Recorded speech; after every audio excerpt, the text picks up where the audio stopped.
Pen Robinson அப்படிங்கிற ஒரு த element அப்படிங்கிற ஒரு புத்தகத்தை எழுதியிருக்கார். அவர் என்ன சொல்றாருன்னா, எல்லா மனிதர்களுக்குள்ளேயும் ஒரு எலமெண்ட் இருக்கு, அதாவது ஒரு ஆற்றல், ஆர்வம்.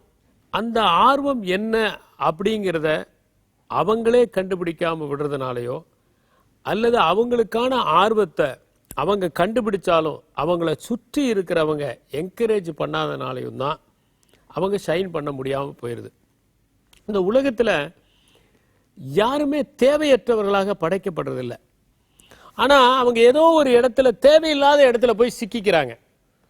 அவங்களுடைய நிஜமான ஆற்றல் வெளிப்படுகிற துறையில் அவர்கள் ஈடுபடுவதில்லை. சில நேரங்களில் நமக்கு என்னங்கிறதே நமக்கு தெரியாது. சில பேர் பார்த்தீங்கன்னா ரெஸ்டாரண்ட்டில் போய் உட்காந்துக்கிட்டு உங்களுக்கு என்ன வேணும் அப்படின்னா நீங்களே ஆர்டர் பண்ணுங்க, உங்களுக்கு எந்த கலர் ட்ரெஸ்ஸுங்க வேணும் நீங்களே வாங்குங்க. சில பேர் சொல்லுவாங்க காஃபி வேணுமா டீ வேணும், ஏதாவது பரவாயில்லைங்க. இதெல்லாம் என்னென்னா, இதெல்லாம் அந்த மாதிரியான தன்னுடைய எலமெண்ட்டை தானே ஐடென்டிஃபை பண்ண முடியாததனுடைய அறிகுறிகள் தான். Not making a decision is also a decision அப்படின்னாரு சாத்தன். அப்போ நமக்குள்ள என்ன எலிமெண்ட், நமக்குள்ள என்னமோ ஒன்று இருக்குல்ல, ஒரு துடிப்பு இருக்குல்ல, ஒரு உயிர்ப்பு இருக்குல்ல, அது என்ன, அதை எப்படி ஐடென்டிஃபை பண்ணுறது, அதுதான் ரொம்ப முக்கியமான ஒரு கேள்வி. அந்த எலிமெண்ட்டை சரியாக ஐடென்டிஃபை பண்ணவங்களும் அல்லது சரியாக ஐடென்டிஃபை பண்ண உதவுனவங்களும் அல்லது சரியாக ஐடென்டிஃபை பண்ணவங்களை உற்சாகப்படுத்தினவங்களும் தான் இந்த உலகத்தில் இவ்வளவு மாற்றங்கள் ஏற்படுறதுக்கு காரணமாக இருந்தார்கள். சில பேரண்ட்ஸ்லாம் என்ன பண்ணுவாங்கன்னா, அந்த குழந்தை முன்னாடியே என் குழந்தைக்கு ப்ராப்ளம்ங்க, அதுக்கு டிஸ்லெக்ஸியாங்க, அதுக்கு ஹைப்பர் ஆக்டிவ் அட்டென்ஷன் டெஃபிசிட் சிண்ட்ரம்ங்க, அதுக்கு ஆட்டிசம்ங்க, இப்படி 4-5 வார்த்தைகளை, அப்சசிவ் கம்பல்சரி டிசார்டருங்க, இதெல்லாம் வார்த்தைகள். இந்த வார்த்தைகளுக்கு அர்த்தமே தெரியாமல் அந்த குழந்தை முன்னாடியே திரும்ப திரும்ப சொல்லி அந்த குழந்தைய அதாவே ஆக்கிடுவாங்க. கொஞ்ச நாள் கழித்து அந்த குழந்தை எனக்கு பிரச்சனை இருக்குது, நான் ஒரு ப்ராப்ளமேட்டிக் சைல்டு தான் அப்படின்னு அந்த குழந்தையே நம்ப ஆரம்பிக்கிற மாதிரி இவங்க தெரிஞ்ச அந்த ஜார்கன்ஸ் போட்டு, டெக்னிக்கல் ஜார்கன்ஸ் அங்கே இங்கே படிக்கிறது, இன்டர்நெட்டில் அதை படிக்கிறது இதை படிக்கிறது ஒன்றுமே இருக்காது. அந்த குழந்தை ஒரு சின்ன விஷயம் இருக்கும், அன்னைக்கு ட்ரௌசரில் மோஷன் போயிருக்கும், உடனே ஒரு அடிக்கிறது கூகுளில் போய் syndrome of passing motion in the trouser, உடனே அவன் அது it is mainly because of this that this அப்படின்னு அவன் 4 ஆர்டிகல் வந்திருக்கும்.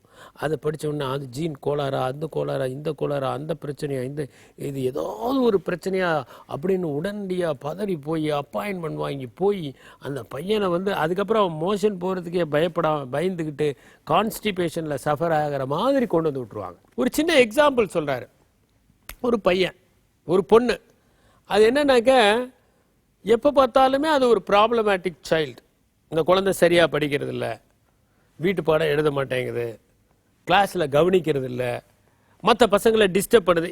இது எல்லாமே ஒரு ஒரு கான்ஸ்டன்டான கம்ப்ளைண்ட்ஸ். அதனால் என்னன்னா, பொதுவாகவே பார்த்தீங்கன்னா ஒரு நல்ல குழந்தைய கூட இந்த சமூகம் என்னன்னா ஒரு ப்ராப்ளமேட்டிக் சைல்டு ஆக்கிரும். கொஞ்ச நாள் கழித்து பெற்றோர்களை கன்வின்ஸ் பண்ணியிருக்காங்க, குழந்தை கொஞ்சம் குறைபாடு உள்ளது தான், அதுக்கு ஒரு மன வியாதி இருக்குது, அது யாராவது ஒரு டாக்டர்கிட்ட கூட்டிகிட்டு போங்க அப்படின்னு கன்வின்ஸ் பண்ணுற அளவுக்கு அவங்க செயல்பட ஆரம்பிப்பாங்க. இது ரொம்ப வேதனையான ஒரு விஷயம். அப்போ அந்த பொண்ணை என்ன பண்ணுறாங்கன்னா, போய் நீங்கள் ஒரு சைக்காட்ரிஸ்ட்டை காமிங்க. சைக்காட்ரிஸ்ட்டை போய் அந்த பொண்ணை கொண்டு போய் உட்காந்தா அந்த பொண்ணு உட்காரவே மாட்டேங்குது. அது இப்படிங்குது உட்காரு, எந்திரிக்குது, உட்காருது, ஒரு ரெஸ்ட்லெஸ்ஸாகவே இருக்குது. இவர் அப்படியே கேள்விகளாங்க, என்ன பிரச்சனைங்க, இல்லைங்க இது படிக்க மாட்டேங்குது, மார்க்கெலாம் ரொம்ப கம்மியாக எடுக்குது, ஸ்கூலுக்கு போகிறதுக்கு அவ்வளோ ஆர்வமே இல்லை, டீச்சர்ஸ் எப்போ பார்த்தாலும் எனக்கு பேரண்ட் டீச்சர்ஸ் மீட்டுன்னு ஒன்று வச்சாலே அன்றைக்கி ஃபுல்லாக நான் அழுவேங்க, மற்ற குழந்தைங்க முன்னாடி என் குழந்தை எவ்வளவு மனசே ரொம்ப கஷ்டமாக இருக்குங்க, இப்படிலாம் அந்த அம்மா சொல்கிறாங்க. இவர் அப்படியே அந்த சைக்காட்ரிஸ்ட் அப்படியே அப்சர்வ் பண்ணிட்டு இருக்காரு. அந்த குழந்தை அப்படியே ஜாலியாக அது இப்படி இல்லைன்னு அப்படியே எல்லாம் பண்ணிகிட்டு இருக்குது.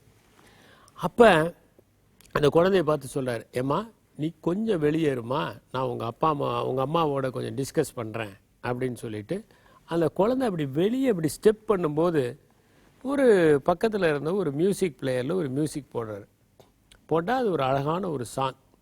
உடனே அந்த பொண்ணு என்ன பண்ணுச்சுன்னா தன் கால்களை அப்படி வச்சு அப்படி ஸ்டெப்ஸ் வச்சு பிரமாதமாக ஒரு டான்ஸ் ஒன்று பர்ஃபார்ம் பண்ணுது.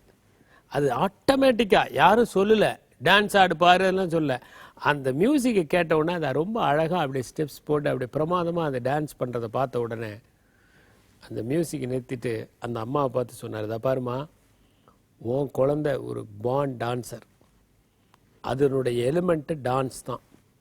அதனால் இனிமேல் அதை நல்ல ஒரு டான்ஸ் ஸ்கூலில் போடுங்க, அதுக்கு டான்ஸை கற்றுக் கொடுங்க, அதுக்கு வேறு எந்த ப்ராப்ளமுமே கிடையாது. கொண்டு போய் டான்ஸ் ஸ்கூலில் அட்மிட் பண்ணாங்க.